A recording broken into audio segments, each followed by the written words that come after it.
ही दुख क्यों झेलना पड़ता है? घर की नारी को ही दुख तकलीफ क्यों झेलना पड़ता है?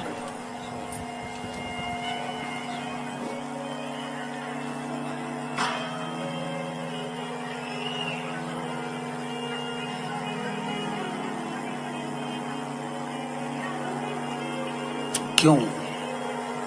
तो कहा उसका एक कारण, घर की जो नारी होती है, घर की जो बहू होती है, घर की जो स्त्री होती है, जो नारी होती है, पूरे परिवार में, पूरे परिवार का भार तत्व जितना भी होता है, पूर्वजों का, पितरों का, आहूतों का, वासुकों का, ये सारा भार घर की नारी के ऊपर होता है। रोटी बनाकर कौन देती है? जम के बोलिए, घर की नारी। भोजन बनाकर किसने दिया? नारी ने। पितरों के लिए अगर भोजन छोड़ा गया है, कंडा पर, गोबरी पर छोड़ा गया, या ब्राह्मण को भोजन कराया गया, भोजन किसने बनाया? जम के बोलते जाओ जल्दी, नारी। पति पूजन की थाली लेकर जा रहा है, उस थाली को लगाया किसने? नारी। 50 लोग घर में भोजन करने आ रहे हैं तो भोजन कौन तैयार कर रही है? घर की नारी। बच्चों को संस्कार कौन दे रही है? घर की नारी। घर के बुजुर्गों की सेवा कौन कर रही है? घर की नारी। तो नारी पर इतना दुख क्यों लिखा होता है? तो शिव महापुराण में भगवान देव अधिदेव महादेव कह रहे हैं, सुनो वृंदा, बड़ा ध्यान लगाकर सुनना कि घर की नारी को ही दुख क्यों झेलना पड़ता है, सारी तकलीफें नारी के हिस्से में क्यों आती है, क्या कारण? अगर घर में विवाद हुआ तो ताने किसको सहना पड़ते हैं? बोलते जाओ जरा, घर की नारी। अब उसमें हम ये नहीं कर रहे हैं कि बहू को, कि सास को, नारी संबोधन में बेटी भी आ गई, नारी संबोधन में कन्या भी आ गई, नारी संबोधन में बहू भी आ गई, नारी संबोधन में सास भी आ गई, नारी संबोधन में पूरे विश्व की जो माताएं हैं, चाहे वो जगत जननी पार्वती हो, चाहे जगत जननी मां लक्ष्मी हो, चाहे जगत जननी माता आ जाती है, सबकी सब उसमें आ जाती है।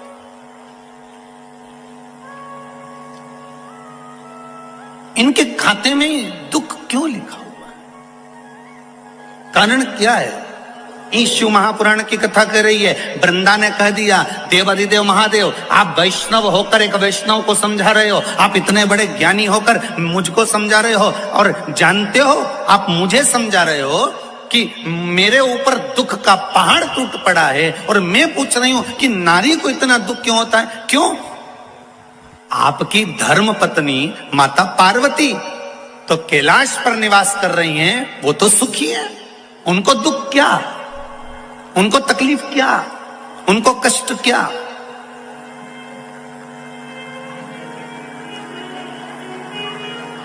शिव जी कहते हैं, अरे वृंदा, यही तो बात है ना कि हमको लगता है कि वो सबसे ज्यादा सुखी होगा, जो डनलप के गद्दे पर सो रहा है,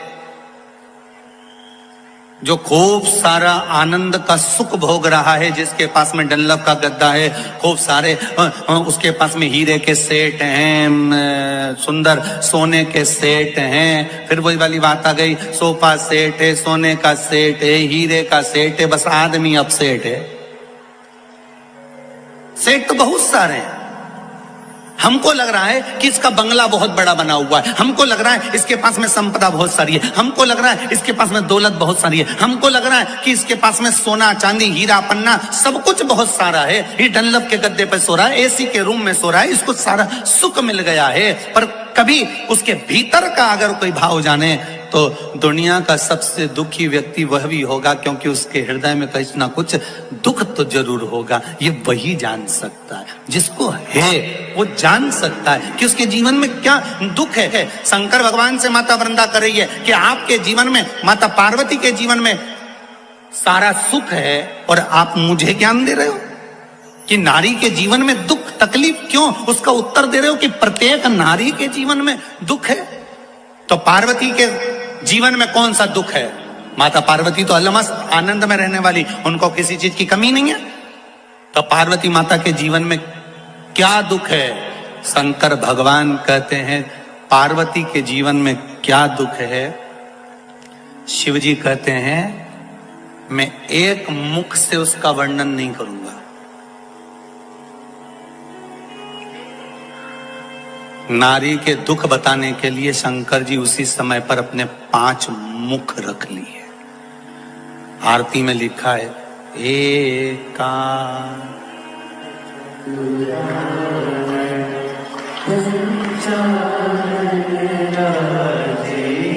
अब एक मुख वाले भगवान विष्णु, 4 मुख वाले ब्रह्मा और 5 मुख वाले शिव जी के 5 मुख कब हुए थे? जब एक नारी के दुख का बखान शंकर जी वृंदा को कर रहे थे।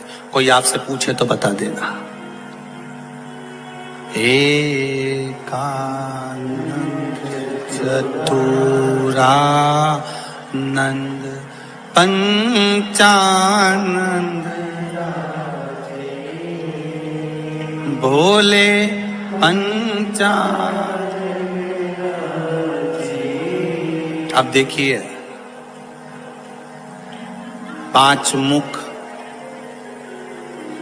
15 आंखें, कितनी आंख? जब शिव जी के 5 मुख हैं, एक मुख पे 3, तो 5 पे मिला के कितनी हो गई? 15।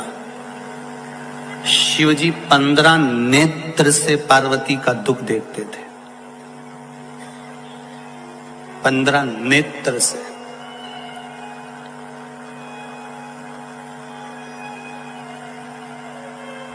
और बखानने के लिए, उस दुख का वर्णन करने के लिए शिव जी ने कितने मुख ले लिए थे? जम के बोलो जरा।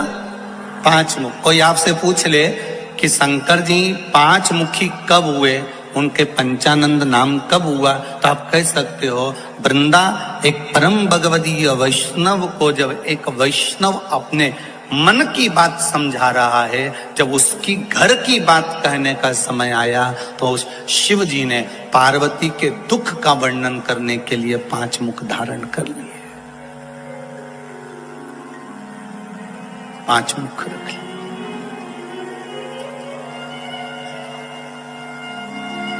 शिव जी कह रहे हैं सुनो वृंदा, 5 मुख से 5 दुख शंकर भगवान वृंदा के सामने पार्वती, क्योंकि वृंदा ने शब्द ऐसा कह दिया था कि आप मुझे समझा रहे हो पार्वती को दुख क्या है, पार्वती को तकलीफ क्या है, पार्वती को कष्ट क्या है। तो पहला दुख कह दिया था अरियो वृंदा, पार्वती को दुख इस बात का है कि उसके 13 बच्चे हुए पर उसके गर्भ से एक भी नहीं हुआ। ये जीवन का सबसे बड़ा दुख है। कितने बच्चे हैं शंकर भगवान के? 13।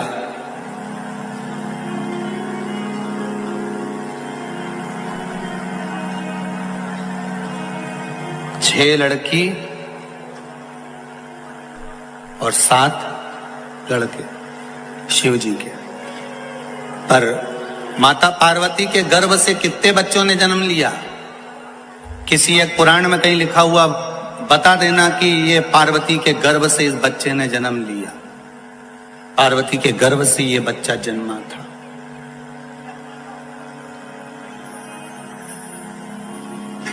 किसी एक पुराण में कहीं लिखा हो कि ये पार्वती जी के गर्भ से जन्मा है? नहीं।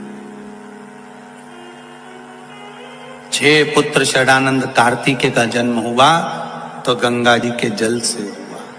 5 लड़कियों का जन्म हुआ तो गंगा जी के जल से हुआ। एक बेटी अशोक सुंदरी का जन्म हुआ तो अशोक के वृक्ष से हुआ। गणेश जी का जन्म हुआ तो पार्वती के तन के उपटन से हुआ। अब बचे कौन है? जो प्रगटा 5 मुख मेरे शिव ने लिए, 15 आंखें, मेरे शंकर भगवान ने बनाई है। इसलिए ये 5 मुख से वर्णन करते हुए शंकर जी कह रहे हैं कि दुख नारी का तुम करे हो, पार्वती सुखी है।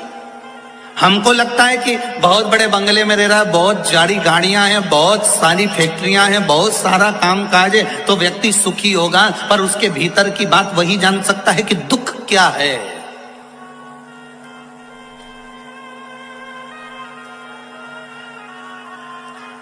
बहुत सुंदर प्रसंग है महाराज जी। धन का बिस्तर मिल जाए पर नींद को तरसे नैन, और कांटों पर भी सोकर आए किसी के मन को चैन। बहुत पैसा होने के बाद भी लोगों को रात को नींद नहीं आती, गोली खाकर सोना पड़ता है। और बहुत गरीब बड़ा व्यक्ति, ठेला चलाने वाला, झाड़ू लगाने वाला, सफाई करने वाला, पोछा लगाने वाला, घर में चौकीदार, नौकर, सेवक, वो आराम से फटे हुए टाट पर, बोरे पर भी सोता है तो चकाचक सोता है, उसको नींद भी अच्छी आती है।